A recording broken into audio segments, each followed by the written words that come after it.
Con incertidumbre arranca el gobierno de Ollanta Humala. Todavía no es del todo claro si mantendrá su posición de centro y si ya quedaron atrás las ideas nacionalistas y de izquierda que tanta inquietud despertaron. Luego de unas elecciones en las que triunfó con estrecho margen, el nuevo presidente del Perú inicia su gestión con varios desafíos. Por un lado, está mantener el crecimiento económico que el país ha mostrado en los últimos años, y por el otro, concretar sus promesas de campaña de reducir la iniquidad y cerrar la brecha racial que aún persiste en el Perú. Para que esto ocurra, es necesario que logre acuerdos con las distintas fuerzas políticas. Su acercamiento al proyecto de Lula le permite cierto compás de espera, pero no es suficiente en un país que se empeña en mantener tensiones sociales. Para entender el futuro inmediato de este país, hablaremos con Ricardo Peñaranda.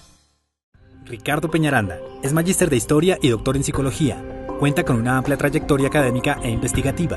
Sus trabajos han tocado asuntos asociados a la democracia, la cultura política y las identidades sociales. Se ha especializado en temas de conflictos armados y movilizaciones sociales con énfasis en Colombia, la región andina y Centroamérica. Como profesor, ha trabajado en distintos centros educativos del país, entre los que se destacan la Pontificia Universidad Javeriana y la Universidad Nacional de Colombia, en donde se desempeña como investigador y docente del Instituto de Estudios Políticos. Profesor Peñaranda, las elecciones en Perú estuvieron marcadas por una disputa o una opción entre el populismo de izquierda y el populismo de derecha. En principio se visualizó de esa manera.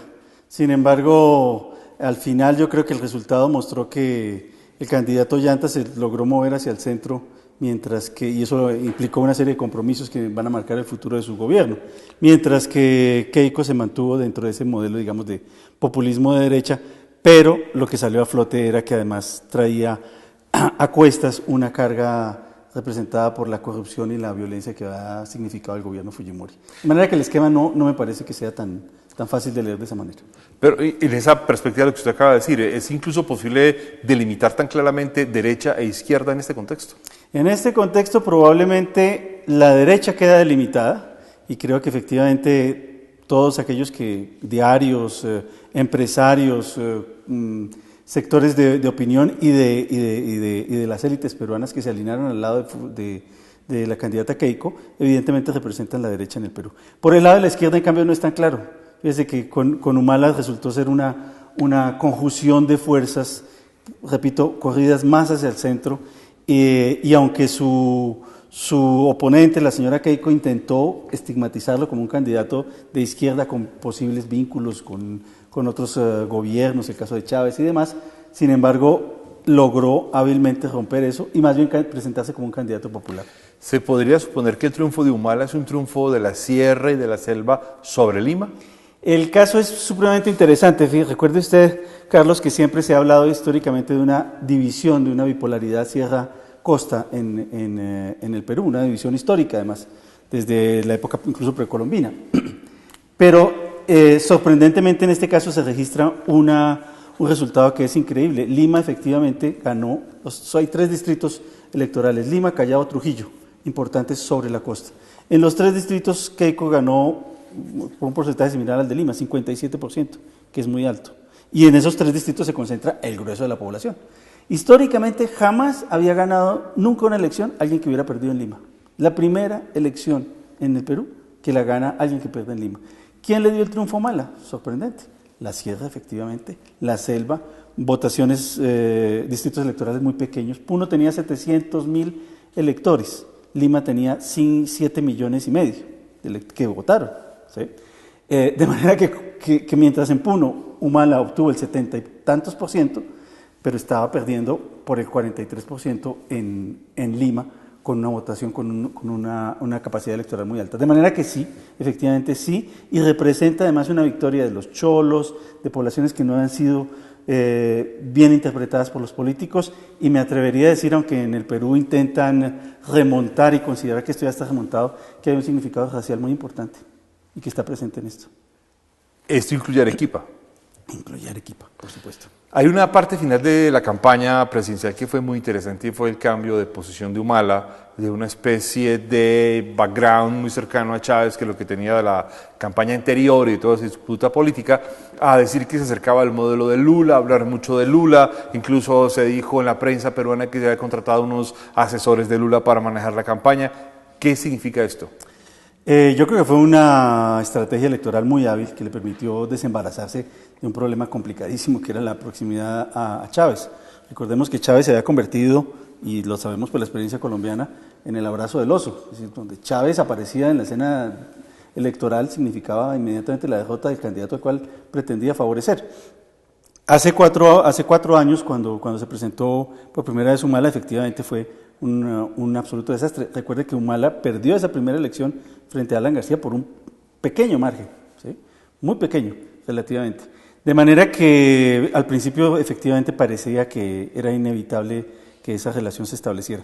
La salida hacia Lula representa, por una parte, una alternativa electoral de último momento ágilmente presentada y que funcionó, pero por otra parte sería tonto no reconocer que Lula está gravitando fuertemente, digamos, dentro del imaginario de lo que son gobiernos que dentro de la democracia favorecen la redistribución económica y permiten que haya menos tensiones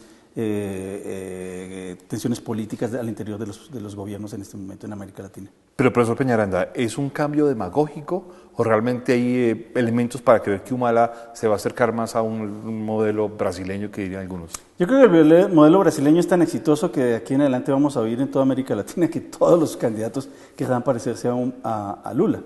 Incluso Keiko Fujimori en un momento dado, tratando de hacer un equilibrio bastante difícil, declaró que ella quería parecerse a un híbrido entre Uribe y Lula, lo cual era un poquito extraño, pero de pronto en la mente de la señora Fujimori era factible.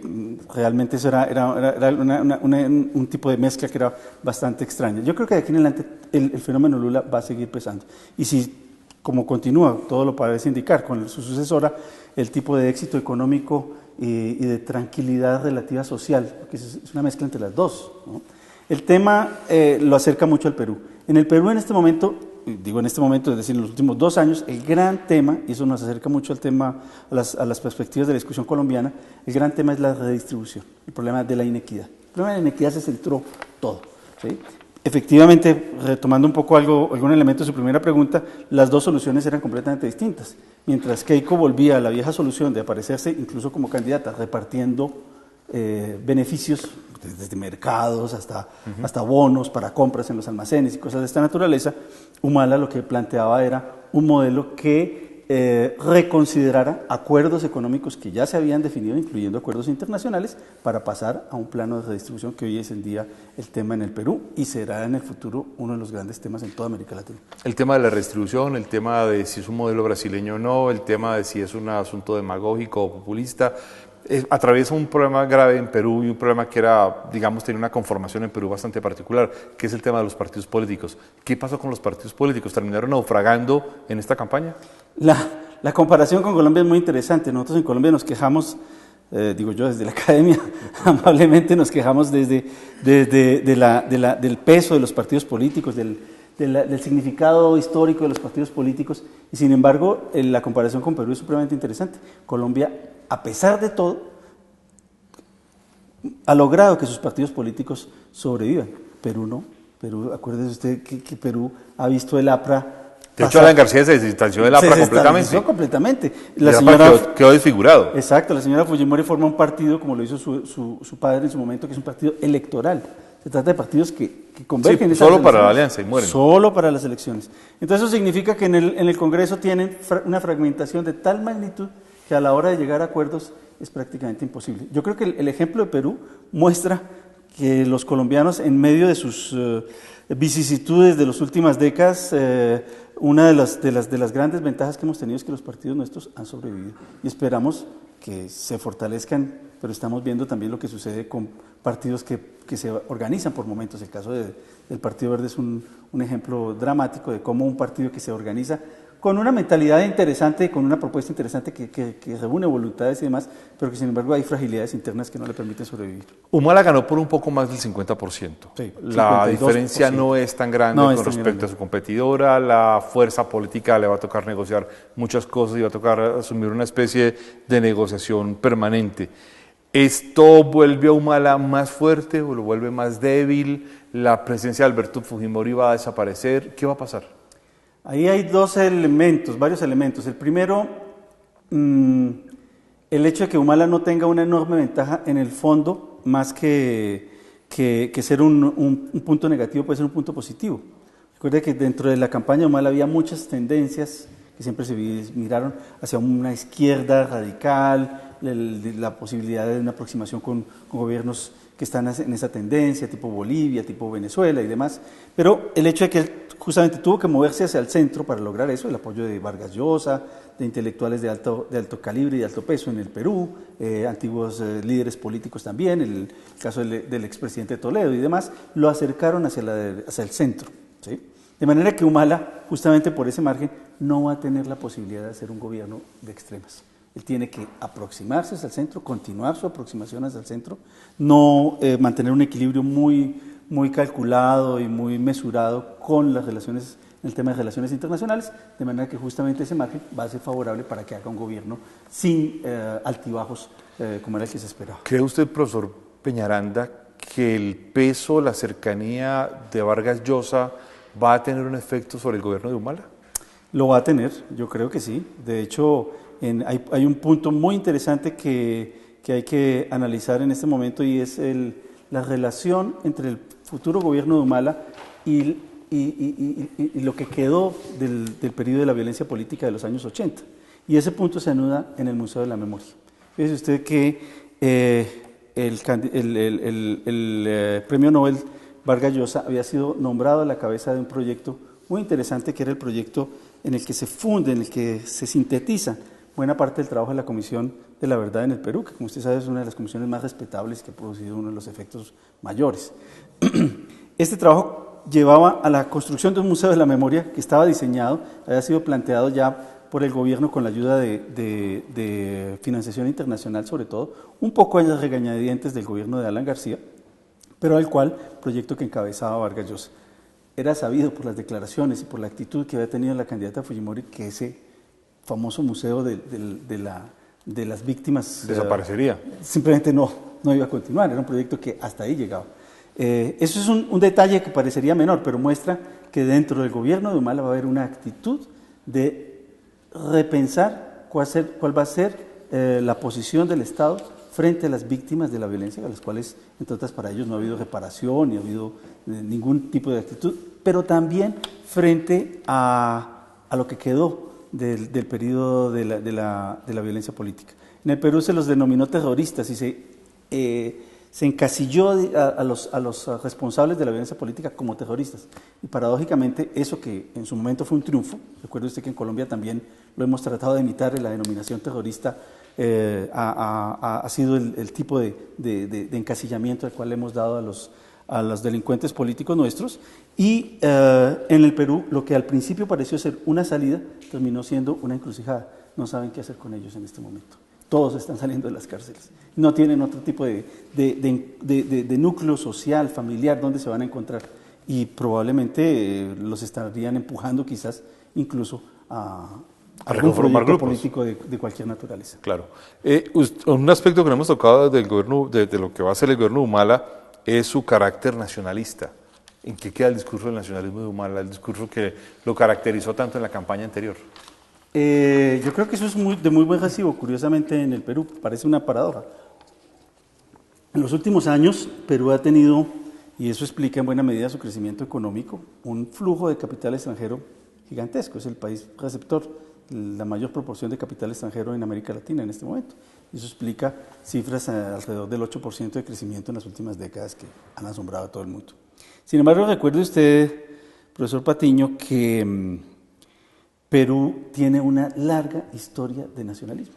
Probablemente, junto con México y Chile, sean los países donde el nacionalismo ha sido mucho más marcado históricamente. Pero era un tema incluso, por ejemplo, de partidos como el APRA. Sí, por supuesto. Era un partido revolucionario latinoamericano, claro. Alianza Popular Revolucionaria Latinoamericana, con una idea de fundar las bases sobre elementos simbólicos nacionalistas, la bandera, el himno, todo este tipo de configuraciones. Perú ha sido probablemente el país que más ha mantenido conflictos en sus fronteras con sus vecinos, ha participado prácticamente en todas las guerras en América Latina, incluyendo conflictos territoriales con Colombia, con Ecuador, con Chile, con Bolivia. ¿Sí? De hecho, la guerra del Pacífico vuelve a ser un tema desde la llegada de Evo Morales al poder, pero incluso se espera que Perú diga algo y que Humala diga algo sobre la salida al mar de Bolivia. Humala ya reivindicó que no intervendría en las decisiones chilenas, pero que estaría atento y observante a facilitar el diálogo entre Bolivia y Chile con miras a garantizar esa salida del mar. Efectivamente, yo creo que, retomando el punto, Humala hará del nacionalismo una bandera, pero es que no es una bandera de Humala, es algo que está en la cultura peruana y que yo creo que va a ser de muy buen recibo entre los peruanos. Hay una paradoja en esto de que llegue el capital extranjero y que el Estado no muestre, digamos, su capacidad para regular el ingreso de ese capital y el curso que va a seguir. Los indígenas juegan un papel sustancial en la política peruana, como lo hacen en Ecuador, en países como Colombia mucho menos, pero en Perú hay una presencia indígena importante y que juega un papel importante. Usted le decía ahora un asunto racial en todo este contexto. ¿Cómo cree usted que lo vaya a resolver? ¿Va a haber una afirmación? ¿Va a convertirse posiblemente en un Estado plurinacional estilo boliviano? ¿Qué va a pasar en esa conformación social política? El Humala modelo 2006, que oímos hace 5 años, el del etnocacerismo, ¿se acuerda cómo se denominaba? Probablemente hubiera seguido esa vía, ¿sí? Que es una vía muy riesgosa y muy peligrosa, pero que de todas maneras significa una reivindicación histórica que por supuesto la población indígena peruana está esperando desde hace siglos. El caso de Perú con su población indígena es bastante particular, porque paradójicamente ellos primero se identifican como peruanos y después como indígenas. No hay una identificación clara, no es propiamente el caso de Bolivia, no es propiamente el caso de Ecuador, y su participación ha sido muy baja. Sin embargo, yo creo que por los antecedentes de Humala y también por el enorme apoyo que recibió en el departamento de Ayacucho, en toda la parte de la sierra, en la parte de la selva, hay un compromiso de Humala con esta población y creo que por fin veremos una aproximación que busque cerrar la brecha entre dos bloques de la sociedad peruana que han estado tradicionalmente divididos. Le preguntaba lo de los indígenas, le preguntaba lo de la guerra del Pacífico y la salida de Bolivia al mar, porque quiero llegar a otra, digamos, espacio, otra consideración más amplia. Humala en algún momento ha expresado el sueño, el ideal de la reunificación peruano-boliviana. ¿Usted cree que esto es posible? No, yo creo que francamente es muy difícil. Creo que se podrán y sería un vehículo muy interesante, una vía muy interesante reforzar lazos económicos, intercambios económicos a gran escala. Recuerde usted que estamos hablando de países que tienen recursos minerales muy importantes en este momento, que están sobre la cuenca del Pacífico. Bueno, Bolivia no está sobre la cuenca, pero claro, que históricamente se vuelcan sobre la cuenca del Pacífico, que es donde va a estar uno de los grandes ejes de desarrollo, o ya está presente el gran eje de desarrollo de este siglo, de manera que puede haber acuerdos económicos de gran alcance, reforzados evidentemente con unas tradiciones culturales que los aproximan.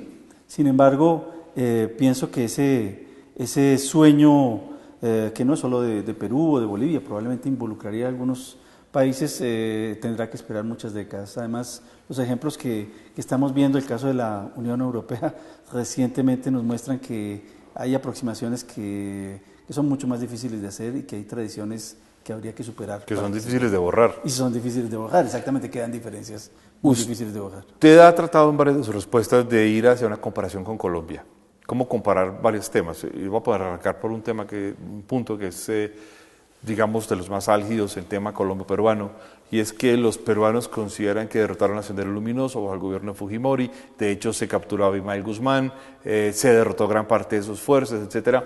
Pero en los últimos 3 o 4 años ha reaparecido Sendero Luminoso en algunas áreas, ha reaparecido según algunos organismos de inteligencia de la mano de las FARC y de la producción de cocaína y del tráfico de drogas. ¿Realmente el tema de la violencia en Perú tiende a parecerse a la violencia en Colombia?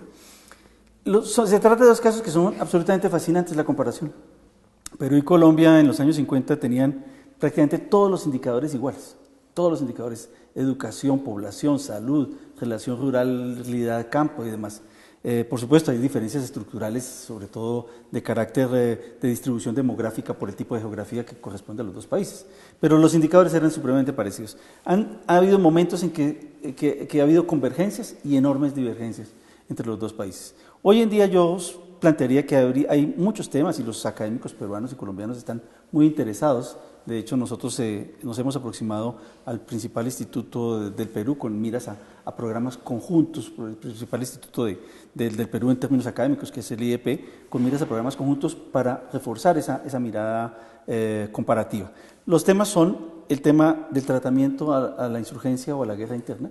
Efectivamente, Colombia tiene mucho que aprender no tanto de cómo se terminó la guerra, sino de qué sigue después de concluir una guerra. Perú mira con ojos muy cercanos qué sucede en el caso colombiano, el tipo de salidas, amnistías, acuerdos, renovación de la Constitución.